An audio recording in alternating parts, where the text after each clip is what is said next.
pertama ialah macam yang telah diungkapkan sebentar tadi oleh semua, termasuk Datuk Seri Dr. Wan Azizah Wan Ismail, tentang iklim baru politik pasca 2008. Ya, bagaimana lahirnya blok politik Pakatan Rakyat. Walaupun kita telah merdeka selama 55 tahun, tetapi hanya dengan adanya blok politik Pakatan Rakyat ini baru kita lihat berubahnya, ya, bukan saja blok politik Pakatan Rakyat di Parlimen, tetapi yang lebih penting lagi ialah dengan jatuh kerajaan negeri di 5 buah negeri, yang mana senario politik bukan lagi kerajaan lawan pembangkang, bukan lagi kerajaan lawan pembangkang seperti mana secara tradisi, iaitu BN lawan parti dan lain-lain lagi, tetapi Pakatan sendiri tampil sebagai satu kerajaan alternatif ataupun government in waiting. Ya, jadi sebab kalau di negeri Selangor misalnya, yang menjadi kerajaan ialah Pakatan Rakyat, bukan Barisan Nasional. Tetapi kalau kita tengok media arus perdana sampai hari ini, dia masih lagi merujuk kepada Pakatan Rakyat ini sebagai pakatan pembangkang, kerana dia tak boleh terima bahawa sebenarnya mereka yang kini menjadi pembangkang, ya, bukan Pakatan Rakyat. Jadi ini telah mengubah mindset rakyat, telah mengubah iklim politik di negara kita. Ya, kalau tidak, selama ini kita sukar nak membayangkan selain daripada UMNO Barisan Nasional, ada parti lain yang dapat memerintah. Seperti mana kalau di India sebelum ini, suatu ketika dahulu hanya parti Kongres, di Jepun hanya LDP, dan sebagainya. Dan jadi dalam adanya era politik baru ini, kita tengok satu suasana yang lebih kompetitif timbul dalam dunia politik kita buat pertama kali. Mungkin ramai juga komplain. Saya yakin bukan orang yang ada di sini, sebab orang yang ada di sini saya yakin semua memang minat politik. You follow politics closely. Tetapi kalau saya balik beraya, saya balik ke sekolah lama saya, jumpa cikgu saya, dia kata banyak sangat politik lah sekarang kat Malaysia, kan? Mungkin selepas 2008 tu dia hopeful, tetapi after a while they get tired of politics. Tetapi sebenarnya this is the reality of democracy di mana-mana negara. Cuma sebab kita terlalu lama di Malaysia di bawah satu pemerintahan, kita tak nampak perkara itu sehinggalah berlakunya perubahan ini. Inilah sistem dua parti at work. Tetapi apa yang mencabar bagi pihak pakatan atau pihak pembangkang di peringkat parlimen ataupun juga peringkat backbencher, hari ini kita ada kehadiran YB Elizabeth Wong. Dia sebagai exco kerajaan negeri Selangor, dia tak faham sangat sebab dia jadi kerajaan di negeri Selangor. Tetapi bagi kami backbencher di negeri Selangor, kami juga menghadapi masalah yang sama, iaitu tak adanya sokongan, sistem sokongan kepada backbencher maupun kepada ahli-ahli parlimen pembangkang sebagaimana yang kita expect di negara-negara lain. Kalau di UK misalnya, ya, ada disebut oleh Datuk Seri Anwar Ibrahim dalam ulasannya tentang buku ini.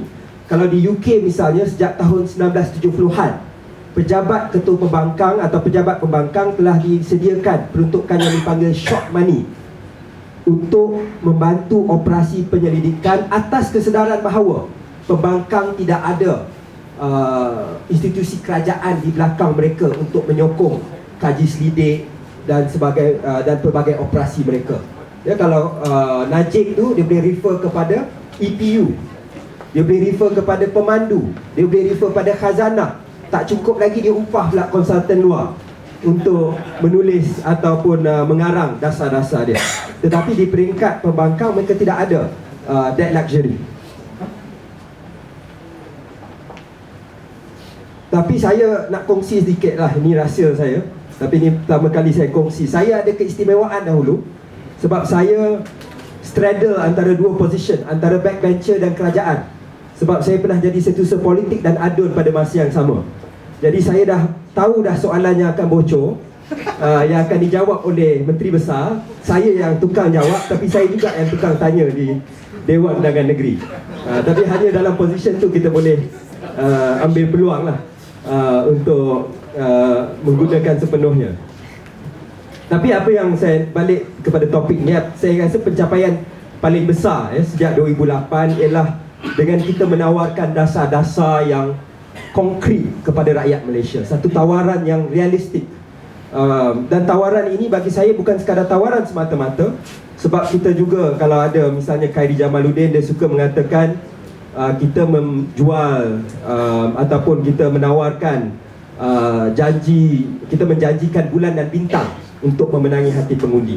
Tetapi kita ada rekod di kelima buah negeri yang kita pegang, dan kita tawarkan dasar-dasar ini menerusi kerangka bersama Pakatan Rakyat, menerusi buku jingga, menerusi belanjawan Pakatan Rakyat pada tahun 2012 dan 2013.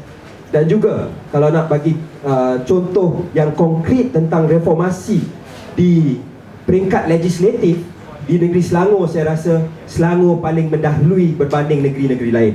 Ya, di negeri Selangor misalnya, kita telah menumbuhkan jawatankuasa terpilih, kewibawaan, kebertanggungjawaban dan ketelusan ataupun SELCAT. Kita cuba, ini belum berjaya lagi, kita cuba juga untuk menghidupkan Selangor Legislative Service sebagaimana yang pernah wujud di Parlimen, untuk ada satu servis bebas daripada servis tersendiri, bukannya penjawat awam sebagai pekerja di peringkat DUN. Kita juga telah meluluskan enactment kebebasan maklumat, dan kalau kita ingat waktu draft pertama enactment tersebut, dia agak kerangka, the first draft of the Freedom of Information enactment was rather restrictive. It did not capture the spirit of FOI. Tetapi apa yang telah dibuat oleh DUN Selangor, dia telah merujuk kepada Select Committee ataupun jawatankuasa terpilih buat pertama kali dalam sejarah negeri Selangor, dan kemudian kita meminda draft undang-undang tersebut selepas mendapat feedback daripada badan-badan bukan kerajaan. Itu pertama kali dibuat. Ini antara beberapa langkah, dan hari ini, suatu ketika dahulu, DUN Selangor ni hanya sit 10 hari setahun. Walaupun kami dapat gaji 365 hari, tapi kami hanya duduk bersidang 10 hari setahun. Hari lain tengok longkang, tengok parit dan sebagainya. Tapi di bawah pentadbiran yang baru, sekurang-kurangnya 20 hari. Walaupun 20 hari itu masih jauh lagi, tetapi sekurang-kurangnya dah meningkat. Cuma sebab kuasa kerajaan negeri tak banyak, jadi tak banyak benda pun nak buat. Jadi, tapi kita telah meningkatkan. Dulu tak ada accountability. Kadang-kadang satu sidang tu 1,5 hari saja. Tak ada soalan, tak ada apa, terus lulus enactment. Jadi ini antara beberapa perubahan yang kita lihat sekarang. Dan ironik sekali, ketika Barisan Nasional mengkritik pembangkang bahawa kita tidak ada kabinet bayangan di peringkat pusat, namun pada masa yang sama, Barisan Nasional di 4 buah negeri yang mereka menjadi pembangkang, mereka tidak ada calon menteri besar yang sah. Mereka tidak ada kabinet bayangan di peringkat negeri, dan mereka juga tidak pernah mengeluarkan sebarang belanjawan di peringkat negeri.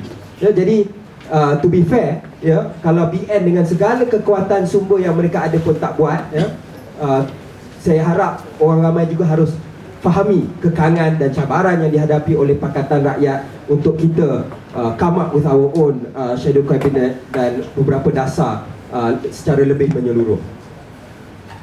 Dan akhir sekali tentang belanjawan, yang bagi saya, kalau secara sekali imbas, belanjawan Barisan Nasional, ironis juga, mereka sering menuduh kita populis. Tetapi kalau kita tengok, Barisan Nasional bagi RM200 untuk beli handphone, saya masih layak lagi, cuma pendapatan lebih sikit. Kalau tak dah layak sebab umur 30 tahun. YB Nurul Izzah dah tak layak lah. Jadi masih boleh beli smartphone misalnya, dan BRIM 2.0, dan pelbagai lagi menunjukkan mereka juga cukup terdesak untuk memenangi hati pengundi. Kita sepatutnya nak lihat satu perdebatan dasar yang ataupun perdebatan polisi yang lebih menyeluruh tentang kerangka negara, tetapi nampaknya Barisan Nasional bila terdesak, mereka resort kepada dasar-dasar populis. Mereka tidak mengatasi masalah struktural ekonomi negara yang selama ini mereka sebutkan, dan defisit negara, kalau ikut belanjawan ataupun bajet Barisan Nasional lebih besar berbanding belanjawan Pakatan Rakyat. Jadi ini antara sekali imbas saja secara superficial. Mungkin YB Khalid Samad dan YB Nuriza akan sentuh secara lebih mendalam. Tapi ini bagi saya perbandingan yang menunjukkan Pakatan sudah berada di landasan yang betul, dan kita sudah pun membuktikan bahawa kita merupakan government in waiting untuk memerintah negara. Sekian, terima kasih.